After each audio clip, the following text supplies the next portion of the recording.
Crianças com cardiopatia não podem fazer atividades físicas? Nem é mito, nem é verdade. Porque isso depende muito da cardiopatia e depende muito de já ter sido tratada ou não. Quando nós temos algumas cardiopatias que são chamadas mais simples e que são tratadas, nós podemos liberar essas crianças para atividade física não competitiva. Então não será um atleta, mas a menina fará o seu balé, o menino fará o seu judô, eles podem treinar o seu futebol, o seu basquete, sempre dentro de uma atividade recreativa, mas todo o esforço é feito para deixá-los numa condição de vida muito próxima do normal, se não normal, evitando as competições e querer ser um atleta. Entretanto, nas cardiopatias mais complexas, muitas vezes nós precisamos sim limitar a atividade física, proibir que eles participem de determinadas atividades para que isso não cause piora na condição clínica. Então, por isso que eu te digo, nem é mito e nem é verdade. O sopro é uma cardiopatia? Não, o sopro não é a cardiopatia. O sopro é a evidência que nós escutamos com o aparelho, com o estetoscópio, de alguma anormalidade no fluxo do sangue dentro do coração.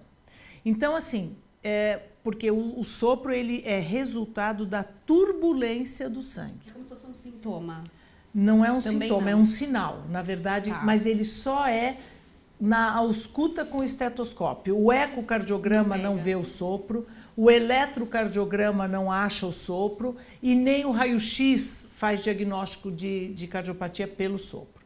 O sopro ele é auscultado pelo estetoscópio, porque em algum momento ou eu tenho comunicação dos dois lados do coração, no septo interatrial, no septo interventricular, ou eu tenho uma válvula mais apertada ou que não fecha direito, ou eu tenho uma comunicação entre as duas artérias, situações em que o sangue não passa tranquilamente pelo caminho que ele deveria passar e em algum momento ele faz um turbilhonamento para vencer uma dificuldade ou para ter essa volta do sangue. Então, a turbulência de sangue me faz auscultar um sopro, que é diferente para cada cardiopatia.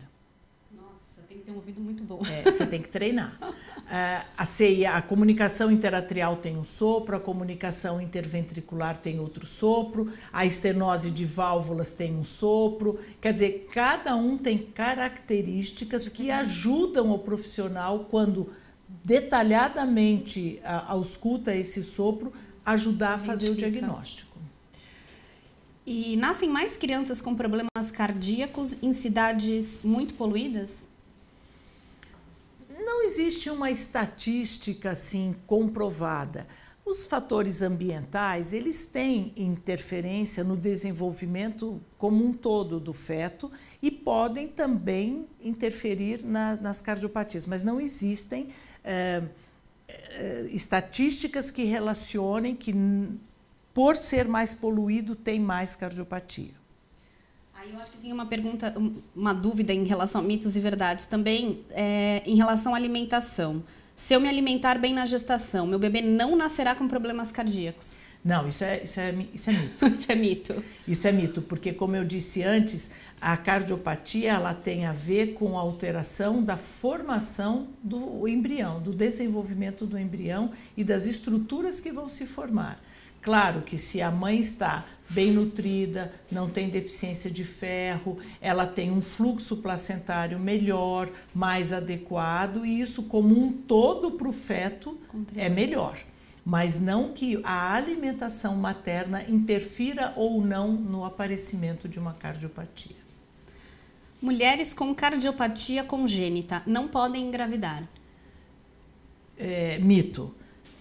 Mais ou menos, entre mito e verdade, porque assim, mulheres que têm cardiopatia congênita, que foram tratadas e que têm uma vida normal, por exemplo, essas menos complexas, comunicação interatrial, comunicação interventricular, estenose pulmonar, elas podem ter, até outras, transposição das grandes artérias, tetralogia de Fallot, tem várias cardiopatias, tanto das mais simples quanto das mais complexas, em que a mulher pode engravidar desde que ela tenha uma condição cardiológica adequada a suportar uma gestação. Porque a gestação não é doença, graças a Deus, mas ela faz uma sobrecarga para o organismo da mãe. O que nós precisamos saber? Esta mulher que quer engravidar já teve uma cardiopatia, tratou por cateterismo ou operou, ela está em condição de se submeter a essa sobrecarga? Então, existem exames, existem formas de avaliar e a gente pode fazer isso. Agora, mulheres que tenham na infância, na adolescência, tratado de alguns tipos de cardiopatia, por exemplo, que nós chamamos de coração univentricular, praticamente só um lado do coração funciona, essas mulheres elas têm uma condição muito mais difícil de suportar uma gravidez. Mulheres que tenham hipertensão pulmonar, consequente à cardiopatia congênita ou não, elas não devem engravidar, porque existe um risco materno e fetal em algumas situações. Então, também nem é mito nem é verdade, depende muito da cardiopatia, de como foi tratada e da condição que a mulher está naquele momento. Mais uma aqui. Remédios como anticonvulsivos e anti-inflamatórios durante a gravidez. Isso pode gerar algum problema no feto? Existem alguns trabalhos bem recentes que falam no ibuprofeno, que é um dos anti-inflamatórios muito utilizados, em que ele pode provocar o desenvolvimento de hipertensão pulmonar ou de insuficiência cardíaca no feto. Não são estudos muito amplos, mas são comprovações que merecem ser consideradas e que precisam ser usados, se necessário, com muita parcimônia e sempre em acordo com o ginecologista. E o obstetra, lógico, a gestante nunca deve tomar alguma coisa que a amiga disse ou que a mãe falou. Entendeu? Qualquer tipo de medicação precisa ser conversado com o obstetra para que, dependendo da idade gestacional, dependendo do que ela tem de problema naquele momento, se deve ou não. Mas já existem trabalhos que falam no ibuprofeno causando algumas alterações não estruturais no coração, de defeitos dentro do coração, mas de repercussão que podem dar problemas depois do nascimento. Nossa, esse é um alerta bem importante. Isso então é uma coisa muito recente e bem importante. E numa gravidez de gêmeos, doutora, ou fertilização in vitro, pode haver alguma influência para cardiopatia congênita ou não? Não que tenha influência, mas a gente vê gemelares em que um só tem cardiopatia e tem gemelares que os dois têm cardiopatia, independente de ser in vitro ou não. A gente hoje vê mais casos porque é mais difundido e é muito mais comum se fazer a fertilização. Mas existem casos em que um dos gemelares pode ter a cardiopatia, o outro não. E existem casos em que os dois gemelares têm não necessariamente a mesma cardiopatia. Curioso também. A gestante que descobre o problema no feto, né, em qualquer momento que seja da gravidez, quando ela decide fazer o parto, ele precisa ser normal ou tem que ser uma cesárea? Ele pode ser normal ou pode ser cesárea.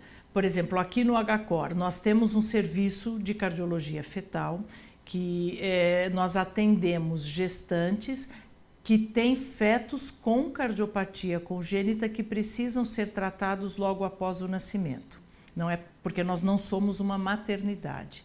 E exatamente por não termos esse serviço rotineiro da maternidade, nós não temos essa estrutura de obstetra 24 horas, nós temos que fazer coisas programadas e, portanto, a cesárea, para esses casos, ela é mais indicada. Mas pode ser parto normal. Depende do Depende da situação, por isso, de novo, o pré-natal é absolutamente fundamental. Quero agradecer a sua presença hoje aqui na nossa live, agradecer todo mundo que pôde acompanhar, compartilhar e que também deixou as perguntas. E quem não conseguiu ter a resposta, fique tranquilo, a doutora depois vai, junto com o time aqui, responder para vocês. Bom, qualquer dúvida que vocês tenham também, nós temos um site com todo o conteúdo sobre este tema e outros também da área da saúde, que é o hcor.com.br. E a gente espera vocês na próxima live, em breve a gente vai divulgar. Muito obrigada pela participação,